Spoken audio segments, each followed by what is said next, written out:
Son las 6 de la mañana. Llega la hora de la verdad para pensar y analizar las noticias de Colombia y el mundo. La hora de la verdad en la red de Radio Red RCN con Fernando Londoño Hoyos.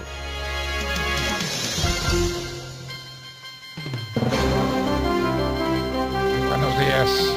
Si pueden ser estos buenos días, queridos amigos, cuando nuestros hermanos del norte están sufriendo lo que están sufriendo con el huracán Ian. Dios nos bendiga a todos, Dios tenga compasión, se aplaque su furia y el huracán ceda en intensidad o alguna cosa pase que ponga a cubierto a nuestra gente en la Florida, porque es nuestra gente, son nuestros hermanos, son nuestros amigos. Parece que gran parte de Miami está sin electricidad. Cuba, la isla entera, se quedó sin energía eléctrica. La Habana no tiene luz. ¿Se imaginan ustedes ese problema? Con los calores de ese trópico y con las limitaciones que tienen en Cuba para todo. Las limitaciones inmensas para restablecer la electricidad y para volver a la normalidad. Señores, última noticia. El huracán Ian llega a una intensidad de 5. Dentro de unas horas entrará al territorio de los Estados Unidos, en algún sitio comprendido entre Naples y Sarasota. En algún sitio llegará. ¿Con qué intensidad? ¿Cuáles daños causará? Hay una parte importante de la Florida que está bajo las aguas ya. Entonces, ese problema tenemos. El huracán Ian es un monstruo, categoría 5. Categoría 5. Repetimos, no habíamos visto un huracán de categoría 5, pues no habíamos oído hablar de él. Creo que en toda mi vida no recuerdo un huracán de categoría 5. Este va por la costa oeste de los Estados Unidos, está sobre el mar, azotó a Cuba, que se sepa de daños la dejó sin electricidad, toda entera la isla. ¿Cuánto tardará en recuperarse? ¿Cuáles serán los daños que se causan finalmente? En la Florida hay zonas que no tienen electricidad. Parece que gran parte de la ciudad de Miami está sin energía eléctrica y el huracán no ha llegado. Son solamente los coletazos, son solamente las lluvias intensas. Un monstruo en la costa de la Florida y en Cuba.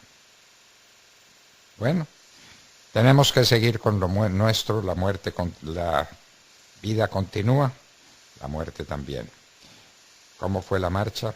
Hablaremos con Pierre Gonzaga, el organizador de la marcha de protesta contra Petro. La reforma tributaria, ¿cómo fue la reunión entre Uribe y Petro? ¿Por qué y cuánto cayó la libra esterlina? Ese ha sido un hecho que ha pasado medianamente desapercibido por nuestra prensa. Hablaremos sobre el particular con Álvaro Cámaro. La libra, la que estuvo durante tantos años a una relación de 1:2. Una libra, $2. Una libra, $2. ¿Cuánto vale ahora? ¿Por qué se cayó? La ley de acogimiento. Ayer hablamos en Americano La Hora de la Verdad con Sara Magnolia Salazar sobre la ley de acogimiento. Es entregarnos en manos de los bandidos, es premiar a los bandidos y es santificarles una parte de su fortuna, sea el 10%, el 20%, el 1%, cualquier cantidad, queda legitimado el delito con la ley de acogimiento. El buque superavanzado de los Estados Unidos que está en Asia. ¿Qué hace en Asia? La guerra de Ucrania en punto de inflexión. ¿Qué pasa con la guerra en Ucrania? Putin está derrotado, no hay duda ninguna. Llegará al extremo de utilizar su poderío nuclear. No tiene otra cosa, no tiene otra cosa. Rusia ha sido derrotada, no tiene voluntad de lucha, no entiende por qué mandan sus muchachos a una guerra en Ucrania sin sentido, por un capricho del dictador Putin. Shakira va a juicio en España por 6 presuntos delitos contra la administración de impuestos de ese país. Sigue el tema de Ayotzinapa. Renunció el fiscal Ayotzinapa. Despertó el conflicto después de 8 años de ocurrido. Después de 8 años. Posible ataque nuclear de Putin, dice Zelensky. Putin es capaz de todo. Tengan cuidado. La humanidad podría estar a punto de desaparecer. Tortura a niños en la invasión. En la invasión rusa se han torturado niños. ¿Y no es un criminal de guerra Putin? ¿Qué duda cabe? Biden ordenó la condonación de las deudas estatales, de las deudas de los jóvenes estudiantes con el Estado. Eso valdría 400.000 millones de dólares. Repetimos la cifra, 400.000 millones de dólares. El peligro de consumir fentanilo, el arco iris. Cuidado, por Dios, tengan cuidado. Cuidado con sus hijitos, cuidado con los jóvenes, cuidado. El fentanilo es mortal, mortal. De ahí salen en la planta de la dormidera, salen medicamentos muy importantes y sale esta tragedia que se llama fentanilo. Arco iris, muy atractivo, de colores muy lindos. Mata, mata. Hay propagación de polio en los Estados Unidos. Crece en Uganda una nueva pandemia. El director de ANIF contra la reforma a la salud facilitaría o induciría a la corrupción. La señora Carolina Corcho no la tiene todas consigo con su programa de reforma a la salud. Piedad Córdoba alega estar delicada de salud y por eso no concurre al Congreso. Si está mal de salud, hacemos votos porque se recupere. La apertura de la frontera Colombia-Venezuela, dice el embajador Benedetti, que es para quitársela a la mafia. La mafia es dueña de los sitios por donde se puede entrar clandestinamente de Venezuela a Colombia. Han entrado 2 millones. 2 millones de personas, de venezolanos, están en Colombia huyendo de la dictadura de Maduro y huyendo del hambre. La propuesta de Claudia para mejorar la movilidad en Bogotá, este sí es el campeonato mundial, que la gente no salga de su casa. El teletrabajo es eso, de modo que así se mejora la movilidad. Buena alcaldesa, usted es una maravilla. Un vuelo de Avianca aterrizó en una isla portuguesa en la mitad del océano por una falla técnica. ¿Qué está sucediendo? Desaparición forzada en Bajo Cauca antioqueño. Se demolerá edificio de Continental Towers en Medellín. Daños considerables. De Haiyan en Cuba, dicen las autoridades. No tienen luz. En toda la isla no tienen luz. El gobierno ruso acepta errores en reclutamiento. Competencia China-Estados Unidos por supremacía naval en el mundo.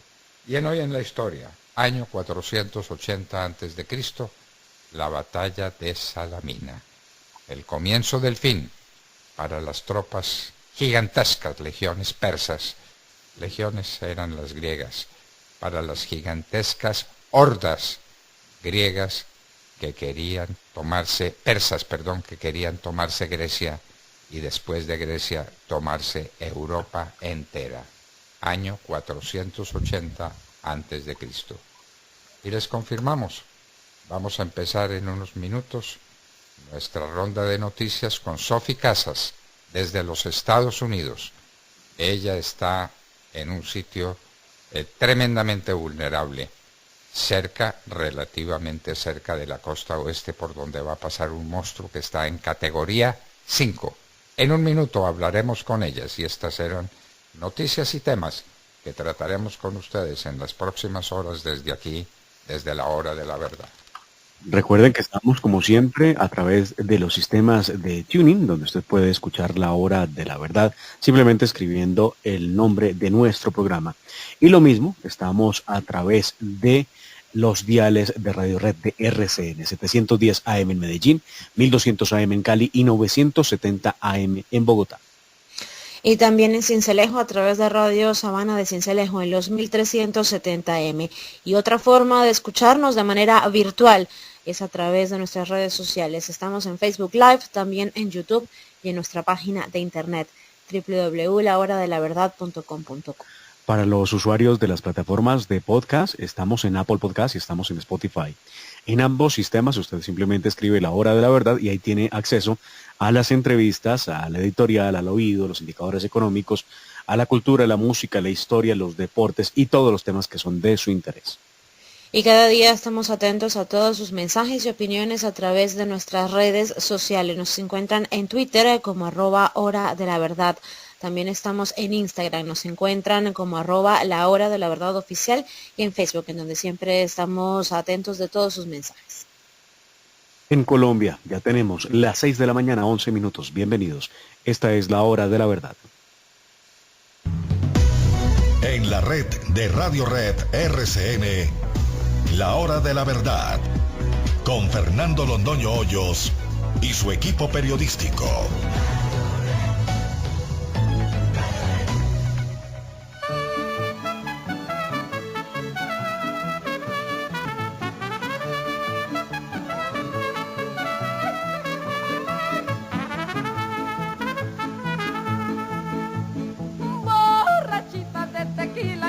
Siempre el alma mía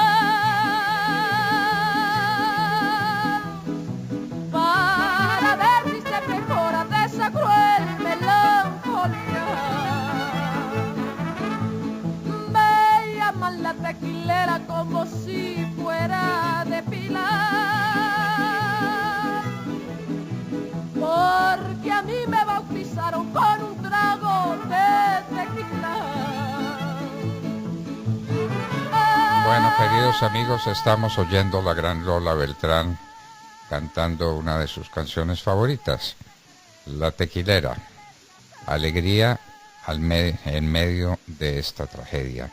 Quiero que me digan si tenemos a Sofi Casas o no la tenemos. ¿Qué les pasa, queridos amigos? La noticia es ella, estamos al pie de un acontecimiento que no se ha repetido en muchísimos años en el mundo y tenemos quien nos hable de él. Doctor Fernando, para ir al aire. ¿Está lista? Sí, señor. Sí, doctor Londoño, buenos días. Bueno, Sofi, cuéntenos qué está pasando. Cuéntenos dónde está usted y qué está pasando allá en esa costa de la Florida que está esperando semejante monstruo que llega. Buenos días, doctor Londoño. Un gran saludo para usted, caluroso para usted, para mis compañeros de mesa y para toda nuestra gran audiencia. Yo estoy ahorita en el sur de la Florida. Yo me encuentro a 45 minutos de Miami. Esto es el condado de Broward, en la ciudad de Weston. El huracán no ha pegado mucho por este lado de acá porque va a coger más hacia la costa oeste. Ya salió de Cuba.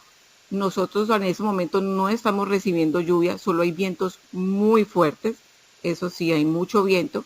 No tenemos lluvia por el momento, pero sí las tendremos en las horas de la mañana, por ahí, empezando por ahí tipo 10 de la mañana, ya avanzando muchísimo más fuerte en las horas de la tarde. El huracán salió de Cuba en categoría 3, hizo estragos en Cuba, dejó a la isla prácticamente con un apagón nacional, cruzó en categoría 3 con vientos de hasta 185 kilómetros por hora, dejando destrozos a su paso, y hay creo que más de 380,000 evacuados en la isla de Cuba, y como no hay luz, tampoco creo que están también con afectaciones de agua, entonces están bastante complicada la situación en Cuba. Cuando salió de Cuba el huracán Doctor Londoño, ya se fortaleció más, pasó a categoría 4. Llegará al estado de la Florida por la costa oeste Golfo de México en categoría 4. Está en este momento, perdón Sofía, está en este momento en categoría 5. ¿Ya pasó 5? Acaban de dar la noticia, wow. Categoría 5. Uy, hace 20 minutos que estaba viendo las noticias estábamos en categoría 4. Esto sí sería catastrófico, Dios mío. Catastrófico. Bueno. El estado de la Florida sigue, estamos todos en emergencia nacional. El gobernador habló con el presidente Joe Biden. Declararon la emergencia total en todo el estado de la Florida porque todos vamos a estar afectados. Lo que están diciendo las últimas noticias, doctor Londoño, es que las condiciones se van a deteriorar rápidamente a lo largo del suroeste de la Florida a medida que se acerca el huracán. Y declararon que el centro del huracán Ian tendría unos 8 kilómetros de la costa suroeste de los Estados Unidos, condiciones en estado deteriorando, dijo el centro del huracán del miércoles por la mañana. La estación meteorológica de Sunny Island midió recientemente un viento de 62 kilómetros por hora y una ráfaga de viento de 88 kilómetros por hora, lo que indica que ya se están produciendo vientos de fuerza tropical con ráfagas bastante altas. También dijeron, doctor Londoño, que una boya oceánica cerca al ojo de Ian del Golfo de México midió recientemente una ráfaga de 151 kilómetros por hora, lo que da una indicación que esperan sobre ti a las próximas horas, o que están diciendo que en las horas de la tarde ya el ojo del huracán estaría entrando por la costa, ya no tanto, se salió mucho del área de la bahía de Tampa Bay y se está yendo más hacia el otro lado y entrará por Naples, afectando mucho lo que es el área de Naples, Sarasota, parte de Tampa Bay, se iría hacia el centro en categoría 1 ya, porque va a entrar entre 4 y 5, en categoría 1 ya sería hacia el centro, afectando a Orlando, Jacksonville también, y entraría ya como tormenta tropical afectando al estado de Georgia y parte de North Carolina. Está bastante... Bueno. Esa es la situación, un monstruo llamado Ian, y la situación de Cuba gravísima, Sofía. Muy grave, doctor Londoño, la isla está completamente apagada. Sí, imagínese usted sin electricidad con ese calor de Cuba, los alimentos, lo que quede de los alimentos en Cuba, los hospitales, la vida de la gente en Cuba, y cuándo se podrá restablecer el servicio. Están diciendo lo que yo estaba leyendo en las noticias, doctor Londoño, es que están trabajando para la restauración de la luz eléctrica desde anoche. Dicen que posiblemente en las horas de la mañana ya la restauren, pero pues como ya sabemos cómo es la dictadura cubana, dicen una cosa hoy y mañana es otra cosa completamente distinta. Ojalá en el día de hoy ya quede restaurada, pero dicen que están trabajando en eso, doctor Londoño. Bueno, de manera y... repítanos, ¿a qué hora se supone que entre el huracán al tierra de la Florida? Están diciendo 2 de la tarde, doctor Londoño. 2 de la tarde. 2 de la tarde entrará por las áreas de Naples, Sarasota y también afectando la bahía de Tampa Bay. Naples, Sarasota, Tampa Bay, y va y afecta a Orlando. El centro de la Florida se está afectando Orlando y se va hacia Jacksonville y después cogerá la parte de Georgia, ya pero como tormenta tropical, afectando también, creo que están diciendo South and North Carolina. Bueno, entonces eso es lo que tenemos pues de noticias. Sí. Anoche, doctor Londoño, hubo también cerca de aquí donde yo vivo, como unos 20 minutos, sacaron la alerta de tornado porque es lo que más afecta al estado de la Florida cuando hay indicaciones de venida de huracán. En las horas de la tarde se formó un tornado tipo 6:30, 7 de la noche en el condado de Broward, que es donde yo estoy, en la ciudad de Pembroke Pines, que queda aquí a unos 15, 20 minutos de donde yo estoy, y afectó el aeropuerto de North Perry, que es de los aeropuertos para los aviones pequeños como tipo avioneta. Hizo cantidades de daños a vehículos, O sea, mejor dicho, estamos en alerta por todos lados. Tenemos alerta de tornado están diciendo que hasta las 7, entre las 7 y 10 de la mañana, de pronto lo cancelan, porque la alerta salió desde ayer, va a durar hasta el día de hoy, toda la alerta de tornado, mientras pasa lo del huracán. Cuídese mucho, Sofi, y manténgase en contacto con nosotros para cualquier novedad que haya sobre esta noticia. Es el primer huracán de categoría 5 que yo recuerde. Nunca en la vida recuerdo un huracán de categoría 5. Nunca. Eso Hubo no uno dio. en el 94, 92-94, que fue el Andrew, que llegó en categoría 5, que entró por la parte de Los Cayos y afectó todo, que fue el sur de la Florida. A mí ese también me tocó. Ese sí fue catastrófico. El Andrew, recuerdo mucho. No, año 92, entre el 92 y el 94 creo que fue eso. Bueno, y la noticia es que gran parte de la ciudad de Miami está sin electricidad. Eso es lo que están diciendo, sí señor. En este lado de acá, hacia el norte donde estoy yo, por acá estamos solamente con muchos vientos, pero hasta el momento no tenemos ni inundaciones ni afectaciones de luz. Pero la Muy parte bien. sur, sí, hubo muchas inundaciones el día de ayer en la tarde, en el downtown Miami, en el lado de Brickell, que es en el centro de la ciudad de Miami. Sí hubo muchas inundaciones el día de ayer. Hubo mucha lluvia. Ayer sí hubo mucha lluvia. Pero hoy sí estamos un poco... Es como si no estuviera sucediendo nada en estos momentos. Está en calma. Sofi Casas, un abrazo y cuídese mucho, por favor. Gracias, doctor Londoño. Un abrazo para usted también. Bueno, de Mar Córdoba. Nuestra audiencia y para nuestros compañeros en la mesa. Pues muy bien, la noticia del día en materia política tiene que ver con el anuncio de reunión que pensamos desde un principio era muy poco afortunada para sentarse con la oposición, con el gobierno de Gustavo Petro para hablar de la reforma tributaria. Sobre todo una reunión que se produce horas después de que Colombia se movilizó en las calles en contra de una reforma tributaria que haría más compleja la vida de los ciudadanos porque cargaría con más impuestos a cada ciudadano. Ayer se llevó a cabo, pues, el encuentro entre el expresidente Álvaro Uribe Vélez, que fue acompañado por el senador Miguel Uribe y el representante Oscar Darío Pérez, con el presidente Gustavo Petro y su ministro del Interior, Alfonso Prada, para hablar precisamente de la reforma tributaria que hoy rechazan todos los colombianos. Muchos no entendimos para qué una reunión cuando todos estamos diciendo a una, como en Puente Ovejuna, no a la reforma tributaria. Pero bueno, la oposición se tenía que sentar con el presidente para decirle por qué no apoyan la reforma tributaria. Esta reunión terminó con 2 pronunciamientos y vaya que distinto el uno del otro.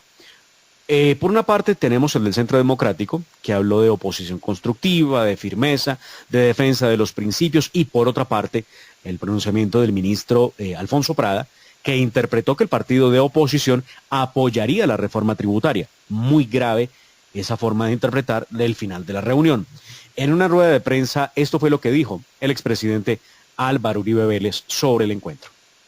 Visión constructiva. Utilizar el vocablo constructivo para calificar la oposición implica unos costos, implica unos comportamientos. La oposición, cuando se anuncia como una oposición constructiva, tiene que ser una oposición que sepa dialogar, que sepa oponerse con argumentos, que sepa criticar con razones, que sepa escuchar y que también tenga disposición de lograr acuerdos. Sobre si se renuncia o se cambia algunos principios de lo que siempre ha planteado el Partido Centro Democrático, respondió el representante Oscar Darío Pérez. Entendemos lo que quiere decir la palabra diálogo. El diálogo no quiere decir suprimir nuestros principios, nuestras formas de ver el país. El diálogo civilizado precisamente conduce para que entre todos construyamos lo mejor para Colombia. En el tema de la reforma tributaria fuimos particularmente expresos en que una reforma no puede sacrificar el crecimiento de la economía. Absolutamente no claro, pero el problema de esta reunión fue que el ministro del Interior entendió una cosa totalmente diferente. Escuchemos qué fue lo que dijo el ministro Alfonso Prada. No, recibimos, digamos, en relación con la reforma tributaria, el apoyo de los voceros que vinieron con él del Centro Democrático y del expresidente Uribe. Eso nos complace mucho porque sabemos que vamos a tener una reforma tributaria votada mayoritariamente o casi que por unanimidad, incluso con la oposición como se está estableciendo. Ahora, ante esta afirmación tuvo que salir el senador Miguel Uribe, quien estuvo presente en esa reunión, a eso se expone uno. A eso se expone uno. A eso se expone. Pero mire, es que no iba a salir bien definitivamente por ninguna parte. Ahora sale el senador Miguel Uribe a tratar de aclarar pues que ellos en ningún momento están apoyando la reforma tributaria. Escuchémoslo. Los actos de buena fe no se pueden responder con abusos de confianza. Es falso que nos comprometimos a aprobar la reforma tributaria en la reunión con Gustavo Petro. Por el contrario, he sido siempre un enemigo de esta reforma porque desestimula la inversión, pone en riesgo 2 millones. El senador Miguel Uribe termina diciendo que presentarán ponencia negativa a esa reforma tributaria. Esto fue lo que pasó y es el resumen que en las voces de ellos mismos de lo que fue esa reunión, doctor Fernando, que como usted muy bien lo acaba de expresar, es a lo que se podían haber expuesto por cuenta de una reunión que resulta inoportuna para muchos ciudadanos que no entienden cómo la oposición antes de ayer marchaba en contra de la reforma tributaria, pero ayer se sentaba para dialogar sobre ella con el presidente Petro y su ministro del Interior. Esto se me parece tanto a las conversaciones que siguieron al triunfo apoteósico del pueblo en el plebiscito aquel, que ganamos y ganó el no, y al día siguiente estábamos en conversaciones con el gobierno de Santos Cosas. Bueno, estamos exactamente siguiendo el mismo sendero, el mismo camino. No hay apoyo del Centro Democrático a la reforma tributaria, no lo hay. Entonces, toman la reunión con el presidente Uribe para decir que sí lo hay. Y para entregarle a la gente la idea de que esto es una cosa unánime y que todo el mundo quiere la reforma tributaria, cuando el país marchó contra la reforma tributaria. De eso no cabe ninguna duda. Cindy Larrota. Doctor Fernando de Mara, muy buenos días, buen día para todos nuestros oyentes. Les cuento que hay preocupación, doctor Fernando, aquí en Europa, después de que esta semana Dinamarca informara sobre 3 grandes fugas en los gasoductos submarinos Nord Stream que llevan gas de Rusia a Alemania por el mar Báltico. Según las imágenes presentadas por el ejército danés, las fugas son visibles en la superficie porque han causado burbujeos de entre los 200 metros y hasta 1 kilómetro de diámetro. Y según reportó el medio de comunicación alemán, la Deutsche Welle, el gasoducto Nord Stream 2 fue el primero en sufrir desperfectos el lunes y el martes estos afectaron también el trazado de Nord Stream 1. Las filtraciones, doctor Fernando de Mara, compañeros, se presentan muy cerca de la isla danesa de Bornholm, en las zonas económicas exclusivas de Dinamarca y Suecia, y es por esto que la Dirección General de Energía de Dinamarca declaró ayer emergencia en los sectores eléctrico y gasístico, subiendo el nivel de alerta a color naranja. Se dice que este es el segundo nivel de alerta en una escala de 5. La entidad danesa también explicó que estas tuberías, doctor Fernando, muy rara vez se rompen y por eso han aumentado el nivel de emergencia, asegurando una vigilancia minuciosa de la infraestructura crítica para poder reforzar la seguridad del suministro. Adicionalmente, la Marina danesa ha decretado una orden que prohíbe la navegación en un radio de 9 kilómetros alrededor de las zonas de las fugas y también los vuelos a 1 kilómetro están prohibidos.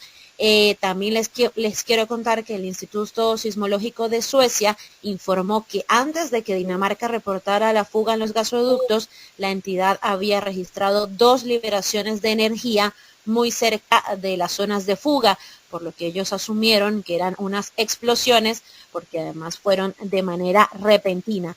Recordemos que como consecuencia de la invasión de Rusia a Ucrania y como una forma además de chantajear a Alemania en Europa con el suministro de gas para que no apoyen a Ucrania, Rusia suspendió el gasoducto, el suministro de gas por el gasoducto de Nord Stream, alegando fallas técnicas, doctor Fernando, hace varias semanas, pero este sigue lleno de gas y el Nord Stream 2 no está en funcionamiento todavía porque Alemania suspendió el proyecto unos días antes de que se diera la invasión de Rusia a Ucrania. Por otro lado, el consorcio que opera estas tuberías que transportan el gas, doctor Fernando, que además tiene a Gazprom, esa gran empresa rusa, como socio mayoritario, advirtió que las fugas halladas no tienen precedentes y que ocurrieron simultáneamente en 3 hilos de tuberías en alta mar. Y agregó, una cosa que no me sorprende, es que todavía no es posible estimar el momento en que se pueda restaurar la infraestructura de transporte de gas.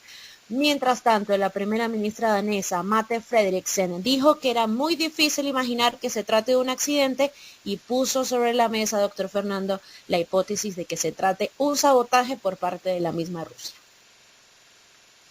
Bueno, dramático, pues imagínense ustedes saliendo gas por el peligro que eso representa, Cindy. Sí, eso es gas. Y aparte la falta del suministro, porque recuerda que Alemania depende más en su mayoría de ese gas ruso y ya cambió la estación, ya estamos en otoño y normalmente por esos países el otoño siempre pega ya no bastante el frío, ¿no? En Suecia, en Dinamarca, en Alemania se necesita el María, gas. Por Dios. Quisiéramos tener buenas noticias para darles, las noticias son muy preocupantes, las que vienen de la Florida inmensamente, las noticias de Colombia no son buenas, noticias que nos está dando en este momento Cindy sobre el gasoducto, ¿no? Es el gasoducto. Sí, señor, el gasoducto, el Nord Stream, sí, el que lleva gas de Rusia a Alemania y bueno, otras partes de Europa también por allí, y pasa directamente por debajo, obviamente, del mar Báltico. Bueno, muy bien, pero la vida sigue, y seguimos practicando deportes, ¿no es cierto, Tata Castro? Sí, señor, muy buenos días a todos. En materia deportiva sí hay buenas noticias. La Selección Colombia de Fútbol remontó y venció a México en el partido amistoso que se jugó ayer en Santa Clara, California. Muy temprano comenzó perdiendo nuestra selección, una falta en el área de Luis Díaz permitió a los mexicanos abrir el marcador en el minuto 6 de penalti y Gerardo Arteaga aumentó la ventaja en el minuto 29. Así se fueron al descanso con un marcador en contra de 2-0 los colombianos. El técnico Néstor Lorenzo sacó a James Rodríguez y a Falcao para el segundo tiempo. Entraron Borré y Sinisterra a reemplazarlos y fue precisamente este último el que le dio la vuelta al marcador. En 7 minutos empató el partido con goles en el minuto 49-52. Ante Guatemala marcó su primer gol con la selección y ayer marcó su primer doblete el señor Sinisterra. Más tarde Wilmar Barrios en el 68 adelantó a Colombia y le dio la victoria en este encuentro que faltando poco para terminarse estuvo suspendido unos minutos por un grito racista que se escuchó desde la tribuna. Barrios, a pesar de no tener un buen primer tiempo, mejoró para la parte complementaria y de sus pies salió el gol con el que la selección venció a México, luego de recibir un pase aéreo por parte de Rafael Santos Borré y pegar un potente remate desde fuera del área y así poner el 3-2. Lo bueno, doctor Londoño, del resultado es que Colombia, a pesar de empezar perdiendo, salió para la segunda parte dispuesto a remontar y lo logró. México, por su parte, tiene muchas cosas por mejorar de cara al Mundial de Qatar, a donde llega con muchas dudas. Buen triunfo de Colombia, que cierra este 2022 con 2 triunfos de la mano de su nuevo técnico Néstor Lorenzo, quien desde ya comienza a pensar en lo que será el 2023, cuando inician las eliminatorias mundialistas para el Mundial de Estados Unidos, México y Canadá. Más adelante en nuestra sección deportiva ampliaremos esta y otras noticias. Bueno, y prescindir de Falcao y de James Rodríguez para la segunda parte del partido indica que se le va a apostar a una nueva generación de futbolistas colombianos. Esa es la vida. Unos llegan y otros se van. Bueno, en unos minutos, si es posible, hablaremos con Piero Unzaga. Si no, seguimos comunicándoles a ustedes lo que está pasando. La última noticia es que estamos a punto de entrar en categoría 5, que le faltan 2 millas por hora. Es lo que dicen. Otros han dicho que ya entramos a categoría 5 de este monstruo. Pregunta, ¿qué va a hacer Cuba? Cuba dice que está trabajando para restablecer la energía eléctrica y que la tendrá restablecida en la mañana de hoy. ¿Ustedes creen que eso es posible? No, doctor Fernando, si antes del huracán ya tenían problemas con el suministro eléctrico, recuerde todas las protestas de julio del año pasado, las de hace un par de semanas, precisamente por los cortes de energía, me van a decir que después de este huracán van a restablecer rápido el servicio eléctrico. Imposible. La isla entera sin luz. Hablan ellos de ese lenguaje de las dictaduras, ¿no? Daños considerables. ¿Cuándo sabremos la verdad? Pero pues esto no es una vergüenza. El huracán llega, claro que no es lo mismo que un huracán llegue a una zona bien construida, de casas fuertes, de casas sólidas, que puedan resistir grandes vientos. Y otra cosa es que llegue a un sitio donde las casas están desbaratadas, como lo que pasa en Cuba. ¿Qué está pasando en Cuba? Bueno, la marcha nacional, estamos con Pierre Onzaga, el organizador, para que nos cuente qué pasó finalmente en la marcha del pasado lunes. Pierre Onzaga, muy buenos días. Buenos días, Fernando, a ti y a todos los oyentes de la hora de la verdad. Un abrazo inmenso. Bueno, ¿cómo